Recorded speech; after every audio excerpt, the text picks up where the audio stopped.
교회 앞에 현수막을 하나 바꿨습니다. 사진을 보여드릴 텐데 가을 느낌이 나는 색상으로 바꿨습니다.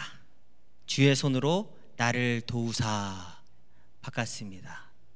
또한 다음 사진을 보면은 찻길 건너편 버스 다음 사진 버스 정류장에서 찍은 사진입니다.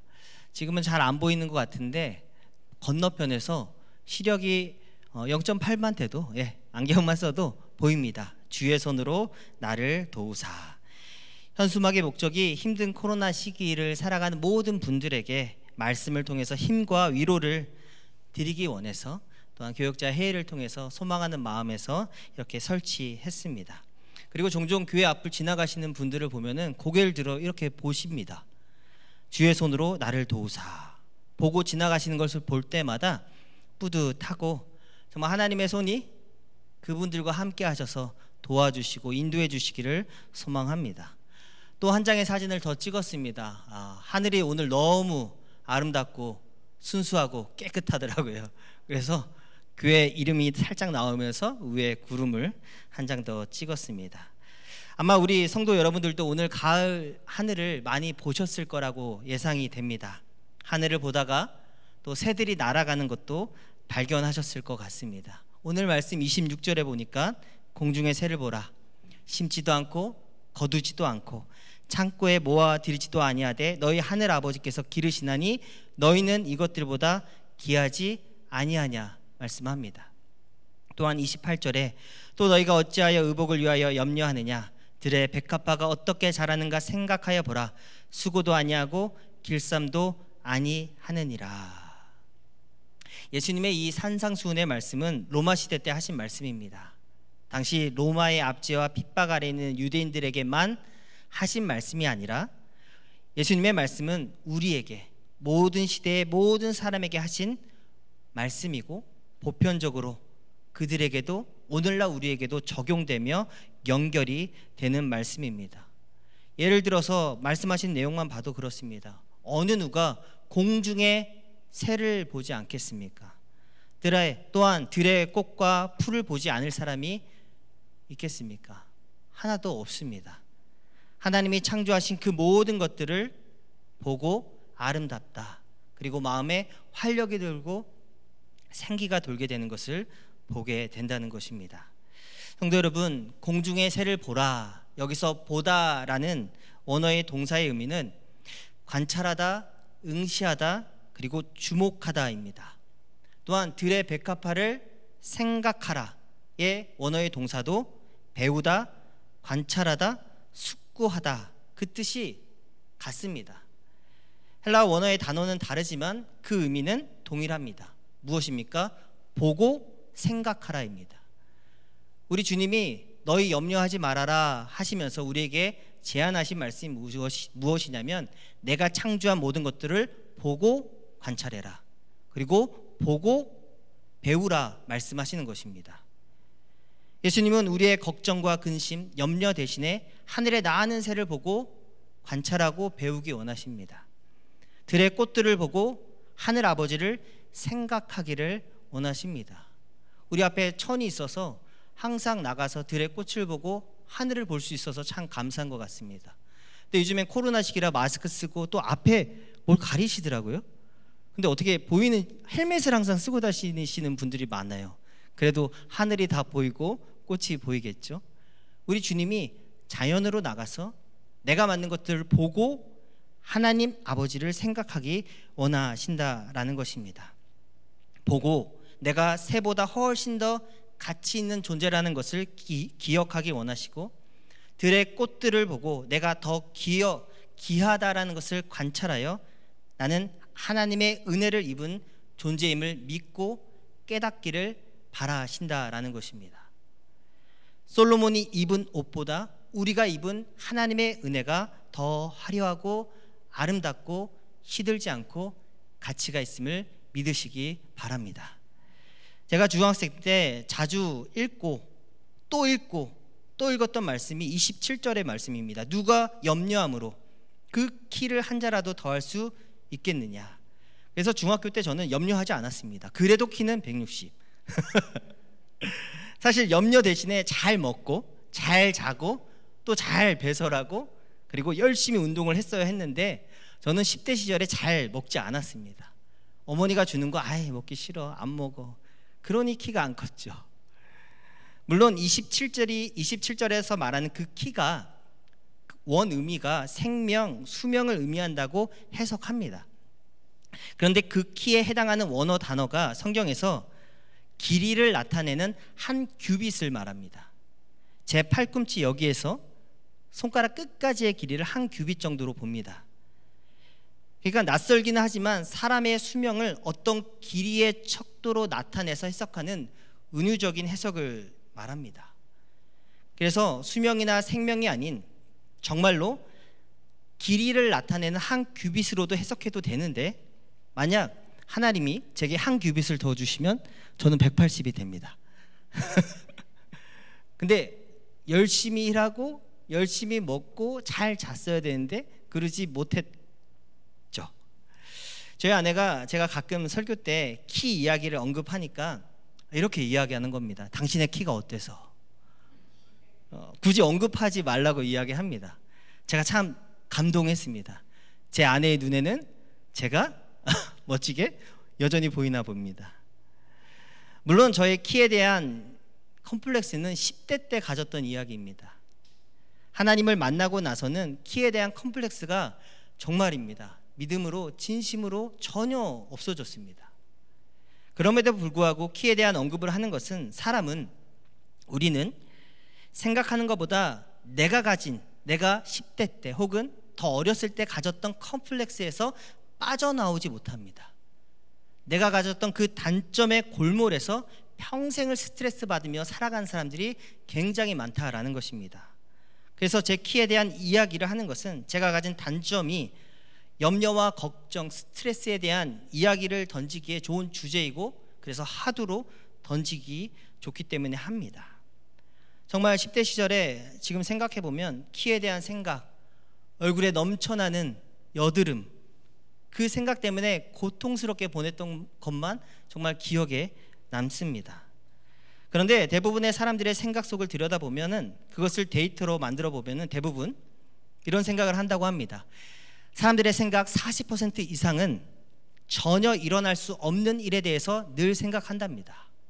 그리고 30% 이상은 이미 일어난 일에 대해서 걱정한대요. 즉 항상 생각이 과거에 머물러 있는 것입니다. 예를 들면 제가 키에 대한 생각을 40대가 된 지금도 가져올 수 있다라는 거죠. 그리고 12% 이상은 다른 사람에 대한 걱정을 늘 그렇게 한대요. 그런데 그 다른 사람에 대한 걱정이 그 다른 사람에 대한 대부분의 비판, 평가, 그리고 판단을 하는 생각들을 한다라고 이야기합니다. 그리고 10% 이상은 이런 생각을 한다고 합니다. 일어날 수도 없고 혹 일어나지도 않을 수 있는 생각을 하며 산다고 이야기합니다. 마지막으로 8% 이상은 8% 이상의 생각만이 진정으로 고민해야 할 일을 생각한다고 합니다. 정리해 보면은 사람의 90% 이상이 그 생각이 걱정, 고민, 그리고 스트레스로 이루어졌다고 볼 수 있습니다. 그리고 남은 8%의 생각도 건강하다고 볼 수 있을까? 과연 그 생각이 하나님의 나라와 그 의를 생각하는 것인지는 알 수가 없습니다. 예수님이 산상수훈, 예수께서 무리를 보시고 산에 올라가 앉으십니다. 산에 올라가 앉으시니까 제자들이 가까이 옵니다. 즉 예수님이 산에 올라가셔서 전하고 싶었던 그 말씀은, 그리고 가장 가까이서 듣기 원했던 사람은 제자들이었습니다. 나의 제자가 되고 나를 믿고 따르기 원하는 그들에게 하신 말씀입니다. 그러므로 산상수훈의 예수님의 말씀은 오늘날 우리에게 하신 말씀입니다. 무리들도 듣고 주를 진심으로 따르기 원하면 그 말씀에 깊이 들어갈 것이고, 어쨌든 이 말씀은 제자도에 대한 말씀이고 제자가 되기 원하는, 예수님을 믿기 원하는 우리에게 하신 말씀입니다. 마태복음 그 산상수훈의 3장의 내용을 가만히 쭉 살펴보아도 이렇습니다. 내용이 남을 비판하지 말라, 노하지 말라, 헛된 맹세하지 말라, 내일 일을 염려하지 말라 말씀하십니다. 즉 방금 살펴본 쓸데없이 낭비하고 있는 그 90% 이상의 생각을 정리하고 이별하라고 말씀하시는 것입니다. 그리고 모든 생각을 모아 뭐라고 하십니까? 하나님을 추구하라, 하나님의 나라와 그의 의를 구하라, 생각하라, 바라보라 말씀하십니다. 특히 33절 먼저 그의 나라와 그의 의를 구하라고 말씀하십니다. 여기서 먼저라는 단어의 원 의미는 본질적으로 최상의 원칙을 말합니다. 상대적인 먼저가 아니라 절대적인 먼저를 구하라고 우리에게 말씀하시는 것입니다. 오카문 목사님의 책 시험이 없는 신앙생활은 없다라는 그 책을 보면은 19세기 성경학자 중에서 앤드류 보나의 신앙생활 원칙을 소개합니다. 한 번쯤 들어보셨을 것이고 또한 한 번쯤 시도해 보셨을 내용입니다. 첫 번째가 무엇이냐면 하루의 첫날 예수 그리스도에게 말씀드리기 전에는 그 누구와도 이야기하지 않는다. 첫 번째 원칙입니다. 두 번째, 무릎을 꿇기 전에는, 기도하기 전에는 아무 일도 하지 않는다. 세 번째, 성경을 읽기 전에는 다른 책은 전혀 보지 않는다. 이 중에 하나라도 해보신 적이 있으실 겁니다. 지난 사역하던 교회에서 함께 사역했던 목사님의 아버님이 딱 그러하셨습니다. 이야기를 들려주셨는데 하루는 그러니까 이 아버님께서 이러십니다. 하루의 첫날을 주님과 대화하기 전에는, 즉 새벽 예배 가서 주님하고 기도하기 전에는 그 누구와도 대화하지 않는다라는 신앙의 원칙을 강하게 가지고 계셨습니다. 목사님께서 어렸을 때 어느 날 아버지께서 새벽 예배를 나가시다가 그때는 작은 단칸방에서 함께 잤잖아요. 그러니까 자녀들을 피해서 지나가시다가 실수로 이 목사님의 발목을 꾹 밟으신 거예요. 그러니까 아파서 하고 깼잖아요. 그러니까 아버지도 미안하셨는지 아이고 얘야 미안하다 괜찮니? 라고 말해놓고 나니까 하루의 첫날을 주님이 아니라 아들하고 먼저 대화한 거잖아요. 그러니까 이 아버지께서 새벽 예배를 다녀오고 나서 아침에 아들을 그렇게 혼냈대요, 이 목사님을. 그러니까 억울한 거죠. 밟힌 것도 억울한데 혼나기까지. 무릇 경건하게 살고자 하는 자는 핍박을, 그러니까 그런 얘기를 하시더라고요. 제가 아는 집사님도 이런 분이 있었습니다. 새벽 예배 가다가 우연찮게 새벽에 봐요. 그렇잖아요. 동선이 비슷하니까. 그래서 제가 인사를 했는데 인사를 안 받으세요. 그리고 교회로 쏜살났게 들어가십니다. 그런 게 몇 번 반복되고, 그래서 왜 그러신가 하고 이야기를 나눠보니까 하루의 첫날 주님을 만나기 전엔 다른 사람을 만나서는 안 된다라는 그 원칙을 가지고 계셨던 것입니다. 오카문 목사님도 책에서 이야기합니다. 이러한 신앙의 원칙을 지키는 모습이 때로는 개팍한 것 같기도 하고 또한 너무 수도원적인 것 같기도 하지만 그 정신만은, 그 중심만은 참 아름답고 좋다라고 이야기합니다. 그런데 오카문 목사님 본인은 하지 않는데요. 아침에 제일 먼저 일어나서 신문 읽는데요. 신문을 읽어야지 세상이 어떻게 돌아가는지 알고 하나님께 기도할 거 아니냐. 그 원칙과 중심은 참 아름답지만 거기에 얽매이기는 싫다. 그러나 그 중심만은 우리가 이해했으면 좋겠다라고 이야기를 하십니다. 성도 여러분, 우리 주님은 우리 마음 중심을 보십니다. 그래서 아무리 위대하고 훌륭한 신앙의 원칙을 세웠다 하더라도 아들을 밟았으면 미안하다고 쓰담쓰담 해주고, 새벽 예배에 오다가 성도를 만나면 인사를 하고 나누는 것이 맞는 줄 압니다. 가장 먼저 하나님을 추구하고 그의 나라와 의를 구하는 삶은 단순히 내가 지켜야 하는 원칙만을 말하는 것이 절대 아닙니다. 바리새인들이 그렇게 살았습니다. 아시죠? 365일 매일을 적극적으로 긍정적으로 지켜야 할 원칙을 세웠습니다. 248개. 반대로 조심하며 절대로 하지 말아야 될 것을 365개 만들어서 지키게 했습니다. 613개를.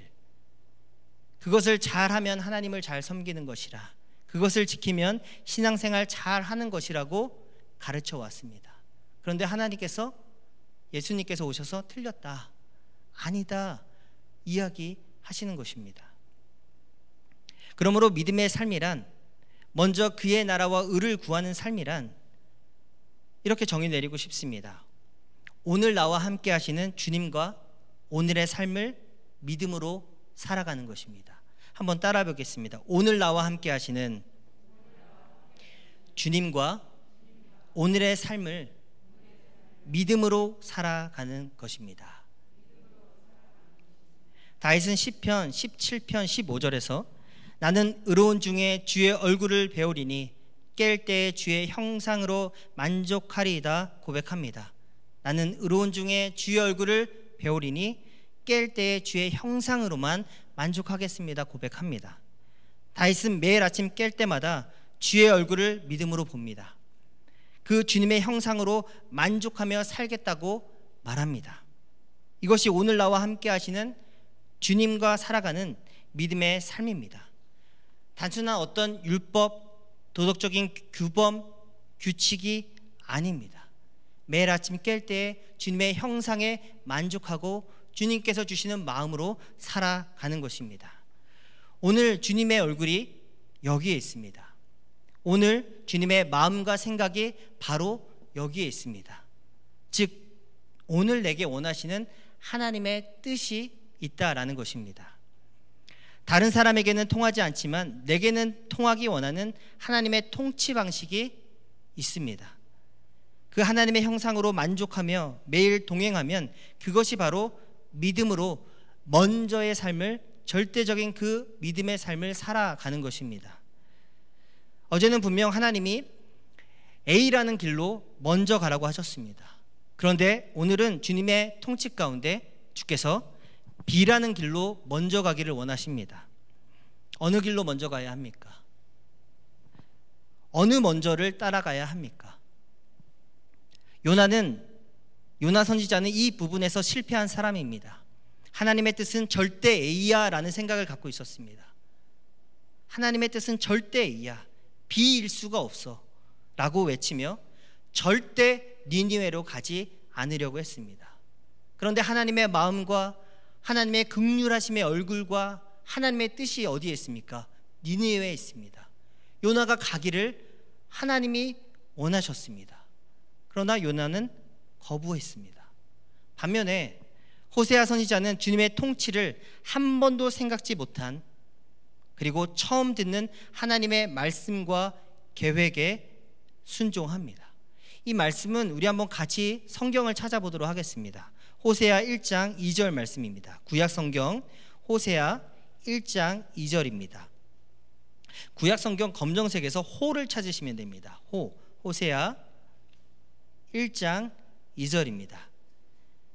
제가 가진 성경책 1257면 쯤에 있습니다. 호세아 1장 2절 찾으셨죠? 같이 한번 읽습니다. 시작. 여호와께서 처음 호세아에게 말씀하실 때 여호와께서 호세아에게 이르시되 너는 가서 음란한 여자를 맞이하여 음란한 자식들을 낳으라. 이 나라가 여호와를 떠나 크게 음란함이니라. 여기서 우리가 주목해야 될 단어가 하나 있습니다. 처음이라는 단어입니다. 호세아는 처음 임한 하나님의 말씀에 순종합니다. 호세아 선지자는 그날에 임한 하나님의 뜻과 마음과 하나님의 얼굴을 붉히지 않고 순종합니다. 여호와께서 처음 호세아에게 말씀하신 그 말씀에 호세아는 순종합니다. 성도 여러분, 하나님이 나의 아버지 되시고 통치자 되심을 믿으십니까? 그렇다면 오늘 내게 말씀하시는 하나님의 음성과 통치에 순종해야 합니다. 아까 소개해드린 앤드류 보나 성경학자는 이런 이야기를 합니다. 너무 많은 신자들이 하나님께 구하기는 적게 하고 반면에 미래에 일어날 일을 알기에는 많이 소망하면서도 하나님의 말씀 묵상하기는 적게 한다고 통찰했습니다. 하나님께 구하기는 적게 합니다. 그리고 하나님의 말씀 묵상하기도 적게 합니다. 오늘의 하나님의 마음을 알 수가 전혀 없는 것입니다. 그러면서도 미래에 일어날 일에 대해서는 알고 싶어 합니다. 그러므로 매일 분주하고 어수선하다, 그렇게 성도들이 신앙을 생활한다라고 이야기합니다. 중고등부 아이들에게 큐티책을 주면서 제발 큐티책에 있는 또래 친구들의 간증을 읽으라고 부탁합니다. 간증이라도 읽어라. 읽을까요? 안 읽을까요? 읽기를 믿습니다. 성인 큐티집 간증과는 다르게 10대들의 그 고민들이 굉장히 그때만 읽을 수 있고 볼 수 있는 해맑고 순수한 내용들이, 고민들이 거기에 쓰여져 있습니다. 나와 다른, 그러나 나와 비슷한 생각을 가진 친구들이 하나님 안에서 어떻게 생각하고 하나님 안에서 어떻게 신앙을 헤쳐나가는지 공감할 수 있고, 그래서 보고 배우라고 함께 읽기를 이야기하고 권면합니다. 고3 어느 여학생의 간증을 제가 요약해서 한번 읽어드리겠습니다. 한번 읽어보시고 그 순수함을 느껴보시기 바랍니다. 저는 고1 때 교내 기독교 소그룹을 하면서 너무 좋았습니다. 그때 친해진 2명의 친구와도 같은 반이 되기를 하나님께 기도했고, 고2 때도 하나님께서 들어주셨습니다. 그리고 다시 한번 고3 때에도 같은 반 되기를 기도했는데 2명의 친구는 같은 반이 되었는데 저는 홀로 다른 반이 되었습니다. 하나님이 원망스러웠습니다. 그 전에도 하나님이 제 기도를 들어주신 것이 있지만 그것은 하나도 생각나지 않았습니다. 오직 친구를 새로 사귀기 어려운 고3 시기에 혼자 지내야 한다는 생각에 하나님께 화도 나고 스스로 막막했습니다. 그런데 친했던 친구들과 다 떨어지니 오히려 고3 시절 더 집중해서 공부할 수 있는 환경과 지혜도 생겼고 성적도 많이 올랐습니다. 생각해보니 하나님께 공부 잘할 수 있는 환경을 열어달라고 기도했던 것이 기억이 났습니다. 결론으로 쭉 넘어가서 이렇듯 주님은 항상 저를 보고 계시며 더 나은 길로 갈 수 있도록 인도해 주시는데 저는 당장의 불편한 마음과 상황 때문에 하나님을 원망했던 것이 죄송했습니다. 이제는 주님의 얼굴을 바라보며 살겠습니다. 오늘 당장 눈앞에 있는 시련이 있더라도 믿음으로 살겠습니다. 느껴지시죠? 그 순수함이.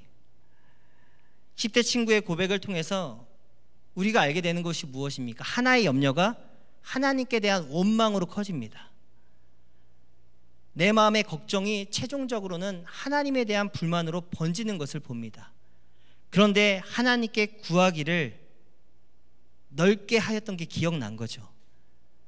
공부도 잘하게 해주세요. 성적이 올라가길 원합니다.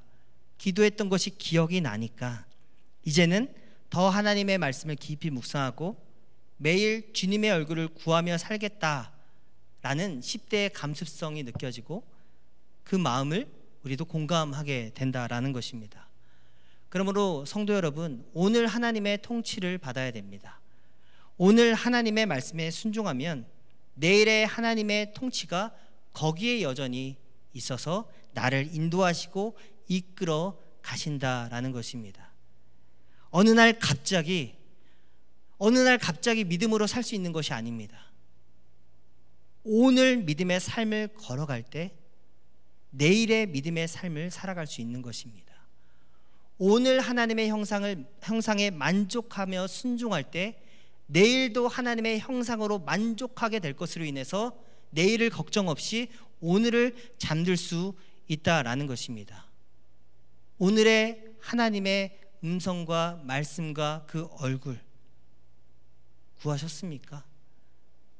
구하기는 적게 하고 하나님의 말씀 묵상하기는 얕게 하면서 그저 내일이 잘 되기를 소망하는 분주한 삶을 살고 있지 않으십니까?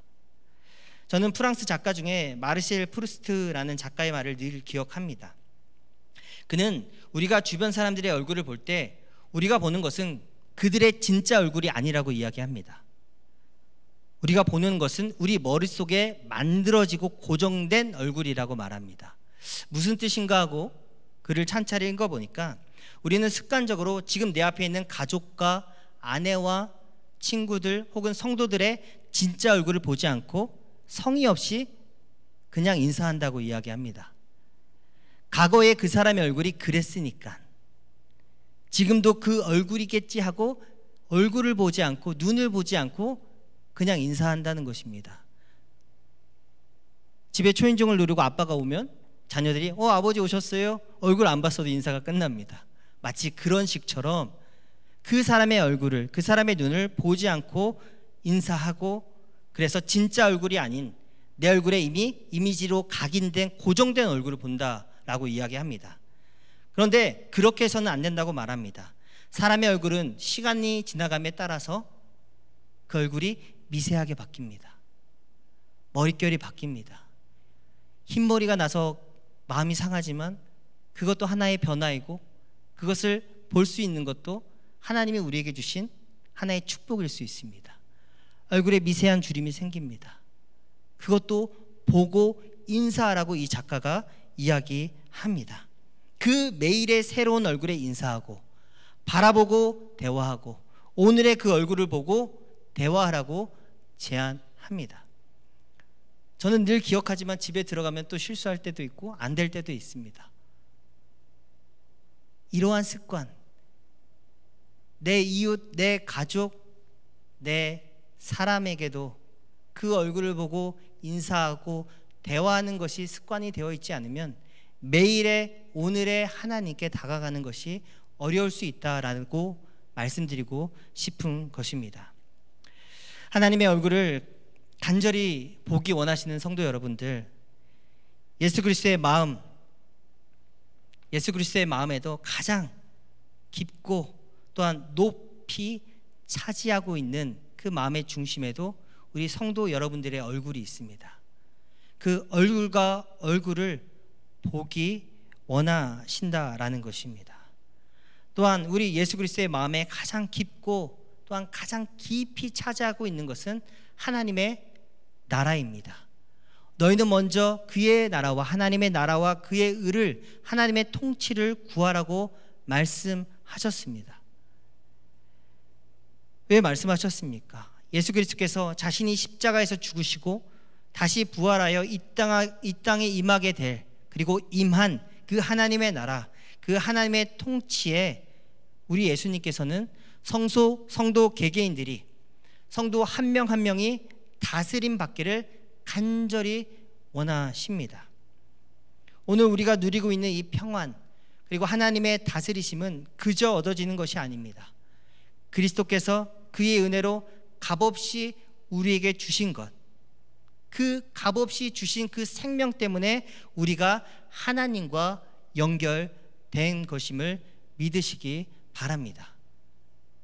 그리스도가 있기 때문에 우리가 하나님의 얼굴을 볼 수 있고, 그리스도가 있기 때문에 우리가 하나님의 통치에 들어갈 수 있는 것입니다. 그러므로 그리스도와 연결된 그 사람이 하나님의 통치를 받습니다. 매일 오늘의 그리스도의 얼굴을 구하며 또한 그분의 통치를 바라고 소망하게 되기를 바랍니다. 그러므로 오늘도 인격적이시고 우리를 사랑하시는 성령 하나님께서 우리 마음을 열고 그분의 임재를 구하게 하시며 그분의 임재를 우리에게 허락하여 주실 줄 믿습니다. 고린도후서 3장 17절과 18절의 말씀을 같이 한번 읽어보겠습니다. 시작. 주는 영이시니 주의 영이 계신 곳에는 자유가 있느니라.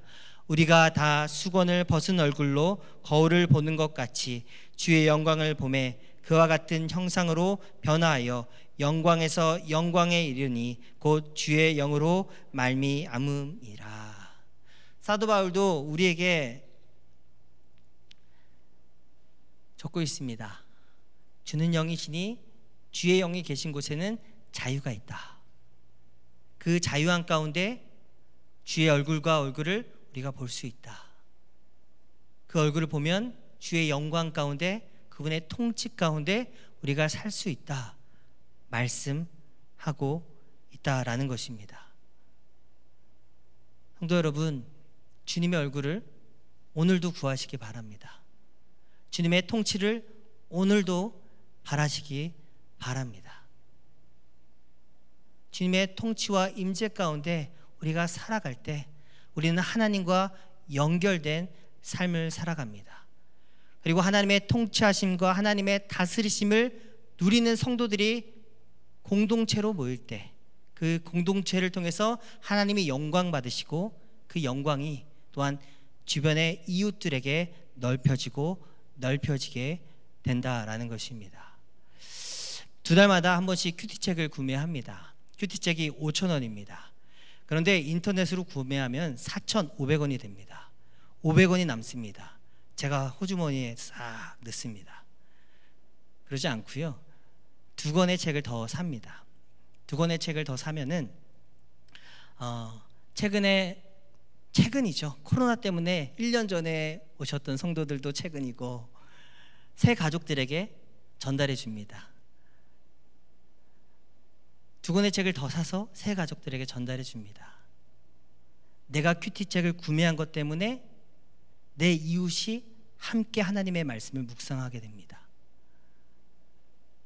내가 하나님의 말씀을 묵상하려고 구매한 것 때문에 내 새로운 가족이 하나님의 말씀을 묵상하게 됩니다. 하나님의 말씀을 묵상하게 되고 이웃과 하나님의 말씀을 함께 묵상하며 주의 얼굴을 보며 주께 영광 돌리는 우리 모든 공동체 되기를 소망합니다. 고린도후서 4장 6절의 말씀을 읽고 오늘 말씀을 마무리하도록 하겠습니다. 고린도후서 4장 6절입니다. 시작. 어두운데 제가 안 올렸군요. 네. 고린도후서 4장 6절의 말씀을 한번 찾아보도록 하겠습니다. 고린도후서 4장 6절입니다.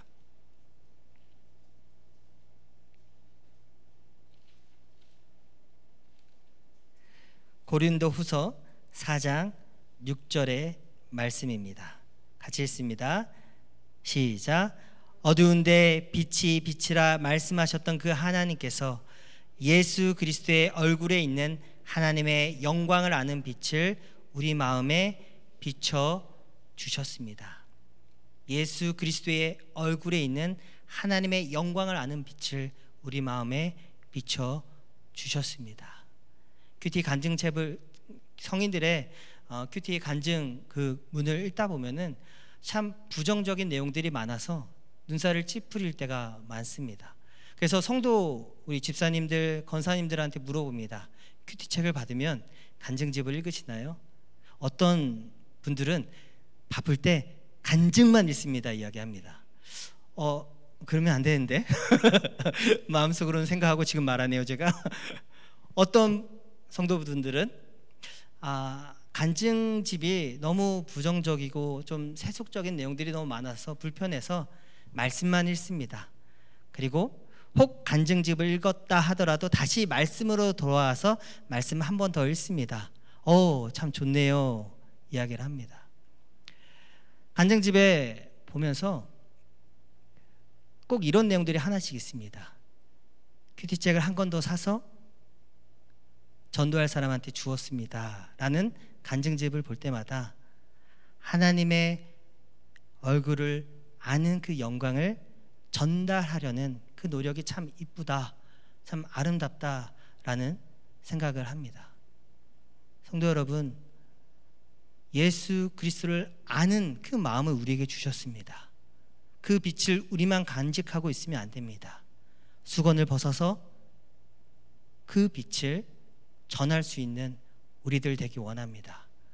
코로나 시기에 어렵고 힘들지만 예수 그리스도를 아는 그 마음의 빛을 숨기지 마시고 계속 비추시고 하나님께 영광 돌리는 우리 모두 되기를 소망합니다.